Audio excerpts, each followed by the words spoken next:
Hi everybody, it's me, Billy, and this is Antioch, Chapter 15, Faith.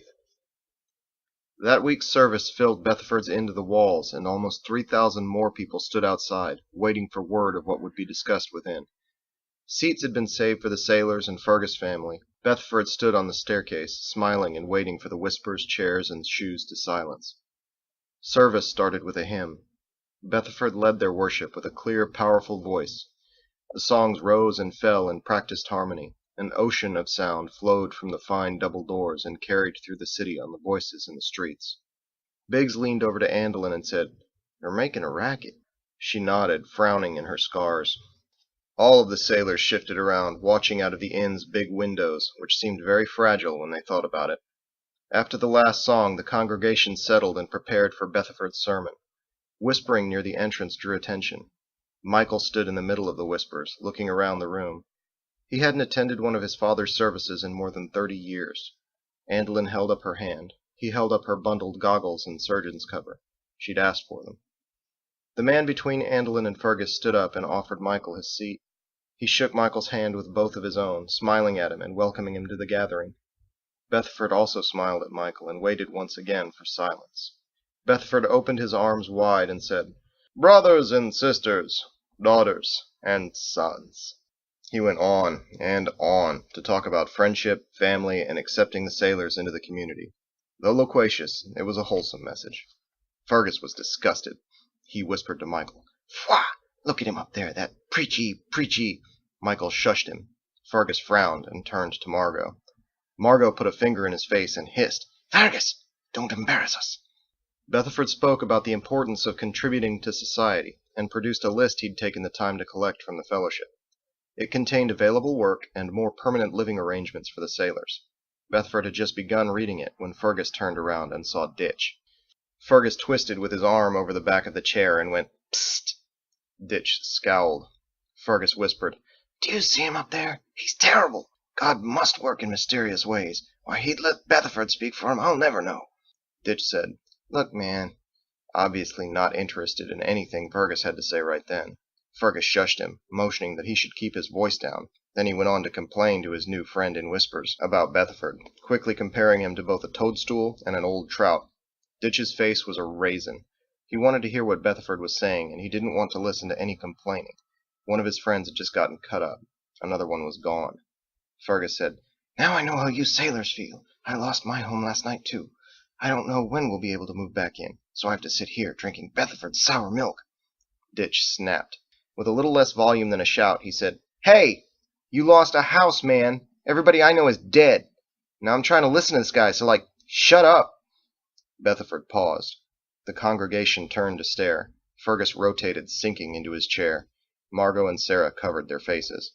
Ditch shouted, "Hey, man, sorry, can you go over the jobs again? I missed it." Bethelford said, "Of course," and recited the available work. Then he moved on to the proposition of building a wall around Antioch and the donations it would require. The congregation grumbled. They didn't want to build a wall around their city. If something threatened their safety, the church would take care of it. A wall was impractical and costly, too much trouble. Also, such fortifications were against the king's law. Michael shook his head at what he heard. Fergus turned around in his seat and scowled at Ditch. Ditch scowled right back, ready to bust Fergus in the mouth. Then everyone noticed a commotion outside. People were screaming. Someone shouted through the doorway, "They're here! They're in the street!" A gold and green meadow stretched east of Antioch, shimmering in the midday sun and breeze. 2 rotten bowron limped through it. Their black eyes saw none of the meadow's rippling color. As their paths converged, the monsters appeared to one another as empty shadows against fields of gray. To one another they were not important. They didn't feel the sun's warmth or the coolness of the wind, and they smelled neither wild flowers nor their own deathly reek. They heard the hymns of the fellowship, though. Those were important, and hurried toward them. Antioch's buildings and streets were a maze of sharp black angles that had to be navigated to find the songs. The worship lulled into a steady conversational thrum, but was still a sound stored in vital instinct, the sound of people. It came closer with every turn, and at every turn the bowron's only desire became stronger. They were like men desperate for air, heading for the surface of the water. Then the angles opened into a lane filled with wren, hundreds of tiny suns. Each light hovered within a shadow. The shadows started to scream. Faith shrieked, "Oh my God, it's them! The devils of Moreau!" She was trapped. The crowd was a deep dead end that held her in the alley for the two shuffling, jerking zombies. The people who saw them pushed against those who had not. "Who's pushing? Stop that! Get out of the way! Move! Run! Help me! Please help me!" Faith pleaded and clawed at the crowd's backs. The Bowron dragged her down. They bit and thrashed her as the fellowship pushed itself away. Terrible bony fingers ripped through her clothes and flesh, pushed into her chest, and with a horrible crack pulled one of her ribs away from the rest like a lever. Her screams oscillated from the trauma. Someone shouted through the doorway, "They're here! They're in the street!" Two courageous men leapt from the crush to Faith's aid and wrestled the powerful ghouls. They grabbed one together and pulled it away, but then burned in its smoke and reeled. Michael shoved through the retreating flow, knocking people down. He flattened 3 citizens to burst from the throng, pulled his Callaghan and took 2 rapid strokes. The first sheared head and shoulders from the ghoul above the woman, the second split the other as the coughing men released it. Michael dropped his sword and ripped his gauntlet from the male before the second fiend fell. The blade clanged on the cobblestones in a shower of ink and ringlets. He shoved his bare hand into the gore under the Bowron's vomiting trunk and reached Faith a moment before death. Light blazed from the horror. Her new skin sealed around his fingers like a glove. He slid them out and pushed the corpse away. She'd been mutilated. Torn flesh swung in flaps from incomplete patches of hasty scar tissue. Her body had isolated pockets of ink and cysts. Broken bones were set at drastic angles, some exposed like horns. She trembled in an abominable puddle. The 2 rescuers retched in the poison behind him. Smoke rolled out of the Bowron's cloven chests and burned into the retreating crowd. Eyes wide and glowing, Michael shouted, "No! Don't run!" Biggs said, "It's a stampede," looking out of the window at the flooding citizenry. "What are they running for? Michael's right there." He tapped on the glass, pointing at Michael, whose face flashed from one to the next. Faith, the convulsing men who had tried to help her, the smoking corpses, and the fleeing crowd. He couldn't take care of them all by himself. Ditch said, "They're bugging out, man." Andelin said, "Many of them have been infected. They cannot be allowed to hide." Biggs pulled his bandana over his nose. "Michael's got his hands full. Let's round him up." The sailor shouted quick directions to the congregation inside and then charged across the emptying street. The double doors shut behind them. They went into a courtyard out of the alley's breeze and shot their weapons into the air, beckoning with their free hands. The loud reports gained attention, but only redoubled the frightened mob's desire to get away. Ditch almost threw his rifle on the ground. "Ah, come on, man!" He took off alongside the crowd like a cowdog, jingling and chuffing from his pumping speed. Biggs ran after him, but wasn't half as fast. They both fired their rifles as they went, and yelled for everyone to go back to the courtyard and to hold their breath. By the time Ditch reached the front runners, the people behind had started following orders. Andelin shouted, "Come out of the wind! Come out of the wind!" and waved them in. They filled the courtyard, some in the sun and some in the shop awning's shadows. Children sat on their parents' shoulders. A boy and a girl straddled the well's roof while other youngsters stood in a ring around the lip, looking out over the gathering. Across the way, frightened faces stared from the windows of Bethenford's Inn. The 2 men who had tried to rescue Faith rounded the corner, reporting that Michael was dragging the corpses away. Several people shrieked and pointed at what followed those men. Someone shouted, "Look! Another devil!" Faith cried, "I'm not a devil!" She was clutching Michael's tabard around her shoulders and chest, and trying to hide her face as she joined the group. Andelin stared at her. Ditch and Biggs came jogging back. Ditch spoke through a cough. "That's all of them, I think. Man," Biggs said, "you're the fastest son of a gun I ever saw," and clapped Ditch on the shoulder. Then he noticed the cough. "Caught it, huh?" Ditch bent over and put his hands on his knees, gasping and retching into his respirator.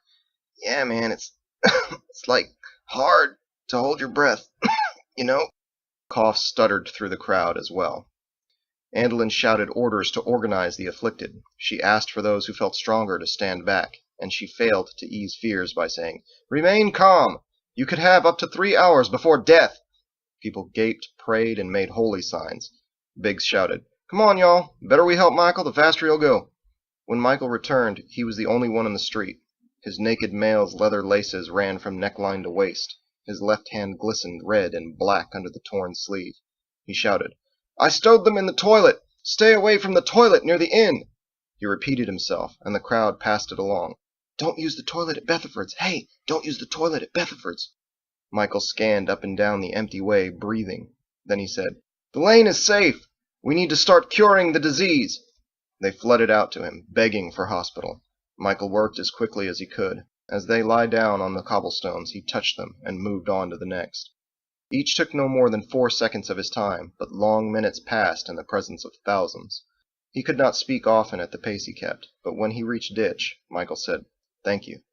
Ditch nodded through the wretched coughs and gave Michael a don't-mention-it slap on the arm. Those who'd recovered or were waiting for their turn worried and questioned the sailors. Some asked about the bodies in the toilet. The answers were unsettling. "Yup, gotta burn 'em. They keep smoking, man. Their lungs do not die." Word spread of blasphemy. Michael grimaced at the scandal while he worked. The sailors defended the necessity of the act, and, though some citizens understood, many protested and spoke of damnation. "It's terrible sin." "You'll deny their souls to rest. They'll be doomed as ghosts." One pious man even refused hospital with a curt, "No, thank you." Michael grabbed that man's face and forced it on him. Then he moved on to the next. A runner knocked on the doors of the inn and passed word through to Betherford, who had been watching out of a window. Listening to the tale, the deacon flashed a look of shock at his son. It took more than 3 hours to cleanse the crowd. Michael could not be sure he'd gotten to everyone. Some people went twice. Others might have followed that pious man's example and removed themselves from the order on principle. No one was waiting for him, though, and he had not found an infection in a long while. The fellowship argued around him. Michael raised his arms and shouted, "Everyone, listen to me!" They gave him their attention. The torn chain gathered at his shoulder. "You're all going to die!" They gasped. A child started to cry. The arguments resumed. Biggs said to Andelin, "You and Michael sure know how to work a crowd." She said, "What do you mean?" Michael tried to get their attention again, to finish what he'd meant to say, that they were only going to die if they didn't make the necessary changes, but it was too late. His voice drowned in the crowd's discussion, and he ended up explaining himself to angry, frightened individuals for hours. He didn't mind the work. The hours of talking to them and healing them did not frustrate him half as much as the conversation with Abraham that morning. The fellowship was made of friends and family, brothers, sisters, and cousins among them, aunts, uncles, nieces, and nephews. They were his history. Michael didn't share all of their beliefs, but he loved those people. They were shaken to learn he was the only one left in the church. They were just beginning to realize the weight of the threat. The sailors' tales hadn't been enough.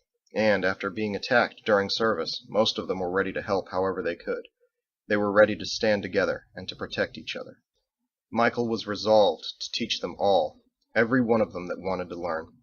He'd already made plans to begin with Edward the following morning. He decided then he would teach Edward to teach. They would make the way as common as speech.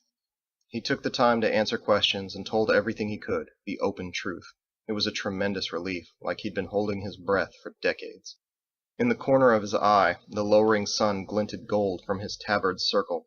He turned to it and saw Andelin speaking with faith on the steps of Betherford's Inn. That is the end of Chapter 15. If you enjoyed this podcast, you can follow the link at the top of my website, www.williameharlan.com, and purchase the full novel from Amazon in ebook format for $2.99 or as a paperback for $12.99. Thanks for listening. Tune in next week for Chapter 16, Gunders and Greer.